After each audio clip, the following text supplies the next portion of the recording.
उनकी भागम भाग एक्सप्रेस चल रही है, अमेठी से भागम भाग वायनाड से भागम भाग रायबरेली। तो क्या मतलब उसका क्या, कोई जनता उन पर विश्वास नहीं, उनका तो हल्के में लेती। कोई पप्पू कह रहा, कोई पिंकी कह रहा, सब लपेटे में भगाए देने, कोई मतलब नहीं। आप मैनपुरी जाइए, लोग कहते हैं वहाँ पर मुख्यमंत्री थे, बड़ा विकास हुआ। आपके यहाँ तो प्रधानमंत्री था, आपके यहाँ बहुत विकास हुआ होगा। तो आप विकास देखिए, कहाँ विकास है? विकास आप रायबरेली स्वयं देखिए। आप रायबरेली ने कम से कम 40 साल तक प्रधानमंत्री दिया, 40 साल तक प्रधानमंत्री दिया, और 40 साल प्रधानमंत्री देने के बाद क्या स्थिति में है?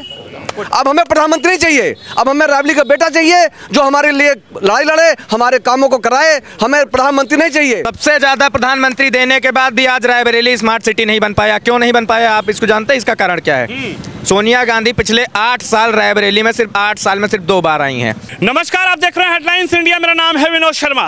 आखिरकार अमेठी के बाद अब राहुल गांधी अमेठी सीट छोड़ने के बाद रायबरेली से नामांकन कर चुके हैं। अमेठी में चर्चा जोरों पर है कि राहुल भैया क्यों चले गए, लेकिन रायबरेली की जनता क्या सोचती है, क्या चाहती है, क्या मान रही है, सीधा बात करेंगे रायबरेली में। भाई साहब, क्या लग रहा है? मैं अमेठी था तो अमेठी की जनता ने सवाल पूछा कि राहुल जी चले क्यों गए, लेकिन अब आप ही के रायबरेली आए हैं तो आप लोगों को क्या लग रहा है? रायबरेली के लोग क्या सोच रहे हैं? रायबरेली के लोग अब उनको हरा के भेजेंगे। उनका कोई पता रहता नहीं, 5 साल लौट के आना नहीं है। हमारे लोकल प्रत्याशी हमारे बड़े भाई दिनेश प्रताप सिंह खड़े हैं जो हर समय उपलब्ध रहेंगे, इसलिए उनका कोई मतलब ही नहीं रह गया। वो तो कह रहे हैं कि अब की बार समीकरण बदलते जा रहे हैं, उधर अमेठी भी हराएंगे और इधर दिनेश प्रताप जी को दोबारा हरा देंगे। नहीं बल्ला, दोनों सीट हारेंगे, दोनों सीट हारेंगे, दोनों सीट भाजपा जीतेगी। दोनों सीट भाजपा जीत रही है? दोनों सीट भाजपा जीत रही है। भाई साहब, क्या समीकरण आप लोगों को समझ में आ रहा है? रायबरेली से अब एक ऐसे नेता ने पर्चा भरा है जो दावेदारी जिनकी प्रधानमंत्री को लेकर भी होती है। क्या नेता? वो नेता तो नहीं मानते उनको बात करने की तो तमीज़ है नहीं। क्या नेता है वो? उनकी रायबरेली कोई चारागाह है क्या? उनकी मदर यहाँ जीती और सर्टिफिकेट लेने नहीं आई, वो अपने प्रतिनिधि को भेज के सर्टिफिकेट मंगाती है, और वो भी पंजाब को प्रतिनिधि कह रहा है। रायबरेली में कोई प्रतिनिधि उनके लिए अच्छा नहीं है कि कोई कार्यकर्ता प्रतिनिधि बना दे अपना। यहाँ कोई नहीं है कि उनको 2.5 लाख वोटों से हरा के भेजना है। समझ लीजिए, 2.5 लाख वोटों से हरा? 2.5 लाख, पूरा 2.5 लाख। अरे पिछली बार क्या मतलब पिछली बार क्या? प्रश्न करिए, हम उत्तर देना। पिछली बार क्या? उनकी माताजी जीती थी कितने? 4 लाख वोट से जीती थी, 75,000 वोट से जीती हैं। वो हारा माना जाए उनको, वो हारा माना जाए। जो 4 लाख से जीतती थी, 75,000 जीत रही, वो हारी हुई है। हम लोग उनको हारा। गांधी कह रही है अब की बार बेटे को भेजा है मैदान में। तो बेटा क्या होता है? बेटा तो सबका, राहुल विंची। यहाँ कोई जानता नहीं उनको, कोई नहीं जानता भाई डियर। रायबरेली में राहुल को कोई जानता कुछ नहीं, कभी आए नहीं, कभी आए नहीं, कभी आए नहीं, कभी आए नहीं। कहीं किसी गांव गली में जानते? किसी एक आदमी का नाम जानते हो? यहाँ सिविल लाइन चौराहे पहुंच जाइए, किसी एक दुकानदार का नाम जानते हो? हमारा प्रत्याशी गांव गली गली सैकड़ों हजारों लोगों के मुंह से नाम लेके पुकारते हैं, आइए आइए आइए आइए भाई साहब, नाम लेके। लेकिन कहेंगे चुनाव में आइए कि चुनाव बाद जाइए? नहीं, चुनाव पहले और बाद में भी, हमेशा 12 महीने। युवा, आप तो युवा क्या समझ रहे हैं? युवाओं के लिए तो राहुल गांधी ने बहुत बड़ा तोहफा बोला है कि 1 लाख रुपए साल देंगे। देखिए, वो जैसे सोनिया गांधी जी थी, सुपर प्राइम मिनिस्टर थी। अगर हमारे रायबरेली का विकास कहीं नहीं दिख रहा, कहीं गड्ढे दिख रहे हैं, कहीं सड़कें खराब दिख रही हैं, तो उसका सबसे बड़ा दायित्व तो श्रीमती सोनिया गांधी जी का है। और अब राहुल गांधी जी आ गए हैं। राहुल गांधी जी भी जीतेंगे तो अपना प्रतिनिधि बनाएंगे किसी बाहरी आदमी को। हम लोगों को मिलना होगा, बात करनी होगी, किसी से अपनी समस्याएं कहनी होगी, तो हम क्या जाएंगे? पंजाब जाएंगे, हरियाणा जाएंगे, गुजरात जाएंगे, कहाँ जाएंगे, किसके पास जाएंगे? हम कम से कम अपनी बात जो है दिनेश जी के पास जाके हर दिन जनता दरबार जब लगाते हैं उनसे कह सकते हैं, अपनी समस्याओं का निराकरण करा सकते हैं। हम उस आदमी को चुने जो सर्वसुलभ हो, हमारे लिए सुलभ हो, हमारे सुख दुख में साथी हो। जो हमें पहचानता ही ना हो तो हम उसको वोट देके क्या करेंगे? और वो हमारा काम भी नहीं कर रहा है। सारे की सारी सड़कें खराब हैं, सारे के सारे धंधे चौपट हैं, और जो समस्याएं रायबरेली की हैं।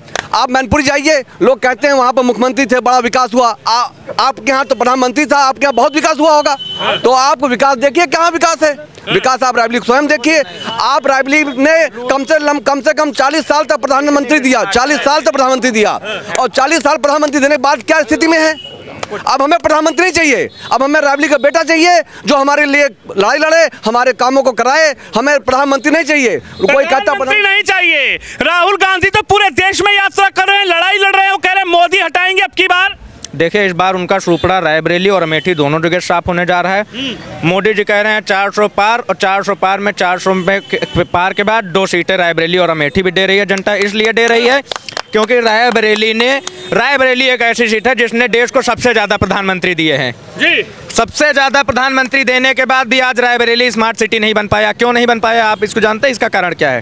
सोनिया गांधी पिछले 8 साल रायबरेली में सिर्फ 8 साल में सिर्फ 2 बार आई हैं।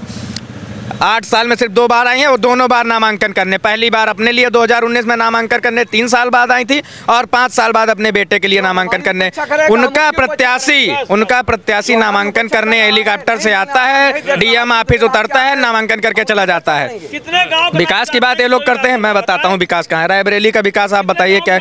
रायबरेली को पिकनिक स्पॉट बनाया है कांग्रेस परिवार ने, सिर्फ और सिर्फ लूटा है। यहाँ पर आया है, जीता है रायबरेली की एक जनता ने उनको अपना अधिकार दिया है, छल किया है रायबरेली के साथ। मैं बताता हूँ विकास क्या चाहता है अब की बार? इस बार बदलाव की चाह रहा है रायबरेली, और बदलाव करके रहेगा। रिकॉर्ड मतों से हमारा प्रत्याशी श्री दिनेश प्रताप सिंह जी जीतने जा रहे हैं। दिनेश प्रताप सिंह जो मंत्री भी जिनको बनाया गया है, अब की बार कांटे की टक्कर है राहुल गांधी के सामने में। दिनेश प्रताप चुनाव लड़ रहे हैं, राहुल भैया जो देश में प्रधानमंत्री की लड़ाई लड़ रहे हैं। पता नहीं क्या बात कर रहे हैं। जिस व्यक्ति ने देश विदेश में भारत की बदनामी कराई हो, जिस व्यक्ति को पूरा देश विदेश जोकर समझता हो, कम से कम रायबरेली वाले तो वो कलंक नहीं लेंगे जिताने का। रायबरेली वाले इतने नासमझ नहीं है कि वो कलंक अपने माथे पे लें कि जिस व्यक्ति ने देश विदेश में भारत की छवि खराब की हो, रोज नए नए बयान ऊट पटांग देते हैं। आखिर क्यों रायबरेली वाले जिताएंगे भाई उसको? ऐसा ही होता है, ऐसा ही होता। और जिस व्यक्ति के लिए तो हर व्यक्ति जानता है पप्पू, जोकर, न जाने क्या क्या वो संज्ञाएं उसको दी जाती हैं, तो कम से कम रायबरेली वाले तो इतने समझदार हैं कि ऐसे व्यक्ति को नहीं चुनेंगे उसको जिसने 5 साल रायबरेली की सेवा की है, पूरी तैयारी की है, हर समय उपलब्ध रहते हैं, सबके साथ में उठते बैठते हैं, सबके यहाँ आते जाते हैं बगैर किसी सिक्योरिटी के, बगैर किसी तामझाम के। रायबरेली उसको चुनेगा। रायबरेली आयातित प्रत्याशी को बहुत साल झेला है, अब आयातित प्रत्याशी नहीं चलेगा यहाँ स्थानीय प्रत्याशी। क्या कहेंगे भाई साहब, क्या नाम है आपका? विनोद वलीचा। विनोद जी, मेरा नाम भी विनोद शर्मा है। कैसे हैं आप? जी ठीक है, बढ़िया। अच्छा विनोद जी, ये बताइए, यहाँ से पारंपरिक सीटें हुआ करती थी गांधी परिवार की, चाहे रायबरेली हो चाहे अमेठी हो, लेकिन अमेठी तो इस बार इतिहास के पन्नों में लिखी गई है, लेकिन रायबरेली भी इतिहास के पन्नों में लिखी जा रही है कि राहुल गांधी पहली बार अमेठी छोड़ रायबरेली आ गए। भाई साहब, पिछली बार जो आप कह रहे हैं पारंपरिक सीट, पिछली बार जो है ये तिलिस्म टूट चुका है अमेठी में। पिछली बार ये तिलिस्म अमेठी में टूट चुका है, और यही चीज दोहराने जा रही है रायबरेली की जनता। इस बार रिकॉर्ड वोटों से दिनेश प्रताप सिंह जीत रहे हैं। यहाँ पे रायबरेली की जनता मन बना बैठी है, जितने अंतर से पिछली बार दिनेश प्रताप सिंह हारे थे उतने डबल वोटों से जीतेंगे इस बार। रायबरेली की जनता ने क्या मन बना लिया अब की बार? 3 लाख पार। राहुल भैया? नहीं, माननीय दिनेश प्रताप सिंह जी 3 लाख पार। बिल्कुल। पिछली बार बहुजन समाज पार्टी यहाँ से चुनाव नहीं लड़ा है, इसलिए माननीय सोनिया जी जीती थी। नहीं, पिछली बार चुनाव हार जाती। आपकी बीएसपी चुनाव लड़ा। पिछली बार यहाँ पर सोनिया गांधी जीती थी, लेकिन अब की बार यहाँ पर जनता से बात करेंगे आखिरकार। बाबा आप बताइए, क्या नाम है आपका? सुनील बहादुर सिंह। सुनील बहादुर सिंह। बाबा जी, क्या लग रहा है आपको, क्या समझ रहे हैं आप काहे के बारे में? इस पूरे चुनाव को कैसे देख रहे हैं? राहुल जी एक वीवीआईपी नेता जो प्रधानमंत्री को हटाने की पूरे देश में बात कर रहे हैं, वो यहाँ से चुनाव लड़ रहे हैं। पिछले चुनाव में उनको कितनी सीटें मिली थी? 45। कहाँ से प्रधानमंत्री बन जाएंगे? इस बार के मूस मुटाई लोरवा में हुई, अब हाथी नहीं हो सकता, उनकी औकात नहीं है। 10 साल पहले क्या नाम है आपका? बच्चा घोसी। 10 साल पहले राहुल गांधी कहाँ रहे जो आप दिखाई पड़ रहे हैं? अब यहाँ कौन काम उनके? जिंदाबाद। राहुल गांधी जिंदाबाद। राहुल गांधी जिंदाबाद। आने वाले प्रधानमंत्री हम लोग के युवा हैं। राहुल गांधी जिंदाबाद। 17 आप कह रहे हैं 10 साल के बाद अब क्या जरूरत है? यहाँ भगाए जाए, अब कोई जरूरत नहीं ना राहुल गांधी को। हाँ, अरे वो यहाँ से प्रधानमंत्री बनेंगे? कुछ नहीं, हमारे गांव घर के दिनेश सिंह है वो अच्छे सीट पर लड़ रहे हैं तो प्रधानमंत्री कहाँ से बन जाइए? टोटल 17 सीट पर लड़ने वाला प्रधानमंत्री बन सकता। उनकी भागम भाग एक्सप्रेस चल रही है, अमेठी से भागम भाग वायनाड से भागम भाग रायबरेली। तो क्या मतलब उसका क्या, कोई जनता उन पर विश्वास नहीं, उनका तो हल्के में लेती। कोई पप्पू कह रहा, कोई पिंकी कह रहा, सब लपेटे में भगाए देने, कोई मतलब नहीं। क्या कहेंगे बाबा जी, अपनी बात पूरी करिए। रायबरेली से जीतेंगे तो प्रधानमंत्री बनेंगे राहुल भैया? राहुल भैया जीतेंगे ही नहीं, और जीतेंगे पहला सवाल ये है कौन सी सीट छोड़ेंगे, पहले इसका जवाब दे। उनकी माँ ने धोखा दिया, उनकी दादी ने, इंदिरा गांधी ने भी यहाँ से चुनाव लड़ा, धोखा दिया, इस्तीफा दिया, बाई इलेक्शन हुआ, मेढक भाग गई, ये भी भागेगा। इसलिए रायबरेली का आदमी इन भगड़ों पर विश्वास नहीं करता। रायबरेली की जनता को विश्वास नहीं राहुल भैया पर। रायबरेली की जनता मोदी जी के साथ है। चाचा जिंदाबाद, मोदी जी चाचा जिंदाबाद, प्रधानमंत्री फिर से बनेंगे, हैट्रिक लगाएंगे जी। आपका क्या नाम है भैया? मेरा नाम मोहम्मद शरीफ है। मोहम्मद शरीफ, क्या लग रहा है आपकी बार? मैं अल्पसंख्यक से आता हूँ। आपकी बार ना पहले कभी कोई चांस था ना आपकी चांस है, क्योंकि ये राहुल के लिए बहुत मानूस दिन है जो इस रायबरेली में नॉमिनेशन करा के गए हैं। ये उनका बहुत बड़ा मानूस दिन है। अरे वो तो कह रहे शुभ दिन है, यहाँ से जीतूंगा और देश के प्रधानमंत्री की कुर्सी पर बैठूंगा। Modi ji tata bye bye. ये उनके लिए बहुत बड़ा मानूस दिन है। और 70 सालों में उनकी सरकार रही, क्या किया उन्होंने? सिर्फ उन्होंने लूटने का काम किया है। वो तो कह रहे मुसलमानों को भी हमने साथ लिया, हिंदुओं को भी हमने साथ लिया। भाजपा सबका साथ, सबका विकास, सबका विश्वास नहीं कर पा रही है। रायबरेली में कभी कोई विकास नहीं किया है। जो भी विकास रायबरेली में किया है वो भारतीय जनता पार्टी ने किया है। और हमारे जो प्रत्याशी हैं दिनेश प्रताप सिंह, वो हमारे प्रत्याशी हैं। वो इस रायबरेली जिले से भारी बहुमत से वो विजय पाने जा रहे हैं।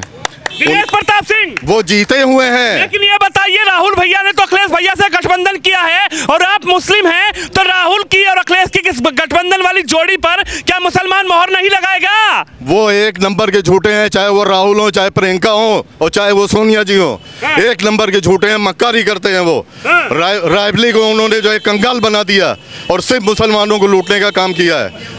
कोई विकास नहीं किया रायबरेली में, सिर्फ लूटने का काम किया, कोई विकास नहीं किया। साइकिल पर तो विश्वास होगा, साइकिल पे भी विश्वास नहीं है, वो भी हरामखोर पार्टी है। अखिलेश भैया, उसने भी लूटने का काम किया। अखिलेश यादव, अरे वो तो डांस करने चले जाते हैं, जब कोई आपदा आती है, कोई मुसीबत आती है, तो अखिलेश यादव डांस सुनने चले जाते हैं। माधुरी दीक्षित का डांस देखते हैं, माधुरी दीक्षित को बुलाते हैं जी, उनको डांस। मुसलमान सबका साथ, सबका विकास, सबका विश्वास है। जनता पार्टी, भारतीय जनता पार्टी जिंदाबाद। मोदी पर विश्वास, पूरा विश्वास। और हमारा मुस्लिम समाज का ये नारा है, हमारा मुस्लिम समाज का ये नारा है, और महिलाओं का ये नारा है, शुक्रिया मोदी भाईजान, शुक्रिया मोदी भाई, शुक्रिया मोदी भाईजान। ये हमारे महिलाओं का नारा है। ना दूरी है ना खाई है, ना दूरी है ना खाई है, मोदी हमारा भाई है। ना दूरी है ना खाई है, मोदी हमारा भाई है। क्या कह रहे ना दूरी है ना खाई है, मोदी हमारा भाई। बिल्कुल, सारा मुस्लिम समाज, सारे मुस्लिम भाई बहन भारतीय जनता पार्टी के साथ हैं। भाई साहब क्या कहेंगे? कह रहे ना दूरी है ना खाई है, मोदी हमारा भाई है। बिल्कुल सही कह रहे हैं। अगर रायबरेली के क्या नाम है आपका? देवेंद्र दीपक। दीपक जी, हाँ, हम ये कह रहे हैं कि सोनिया गांधी को रायबरेली का मिजाज पता चल गया, जिसका परिणाम है कि यहाँ से उनका पलायन। प्रियंका जी बहुत समझदार निकली, उन्होंने भी समझ लिया कि परिणाम निश्चित है, इसलिए प्रियंका जी नहीं। पप्पू के विषय में कोई कमेंट नहीं करेंगे, क्योंकि पप्पू को समझ नहीं। पप्पू को आपकी बार बदलाव होने वाला है? बिल्कुल बदलाव होगा। क्या भाई साहब, इन्होंने जो चुनाव प्रस्ताव भरा, इनके पास रायबरेली जनपद का एक भी प्रस्तावक नहीं मिला। अब आप ये रायबरेली चुनाव लड़ने आ रहे हैं, एक भी प्रस्तावक, एक भी समर्थक रायबरेली जिले का नहीं है, और ये कह रहे हैं रायबरेली हम जीत करके आएंगे। कतई नहीं जीतेंगे, कतई नहीं जीतेंगे। क्या कहेंगे भाई साहब? क्या नाम है आपका? अरे मेरा नाम हरिशन शर्मा है। शर्मा जी, क्या लग रहा है? यहाँ पूरी तरह से कमल है, कमल की आंधी है, उड़ गए राहुल गांधी। कमल की आंधी, कमल की आंधी, उड़ गए राहुल गांधी। कमल की आंधी, उड़ गए राहुल गांधी। कमल की आंधी, उड़ गए राहुल गांधी। अब की बार भाजपा गई। अरे भाजपा नहीं गई, 400 पार गई। आपने सही कहा, भाजपा 400 पार गई। 400 पार गई। 400 पार कहाँ पड़े हो चक्कर में? कोई नहीं टक्कर में। देखिए, जनता जनार्दन है और अमेठी के बाद रायबरेली की जनता के बीच मौजूद हैं। रायबरेली में चुनाव क्या बोलता है, जनता क्या बोल रही है, जनता की राय रायबरेली से आपको दिखाई। आप भी इस खबर पे, इस वीडियो पे अपनी राय जरूर रखिए। कैमरामैन अंकित के साथ विनोद शर्मा, रायबरेली लोकसभा पूर्वांचल से।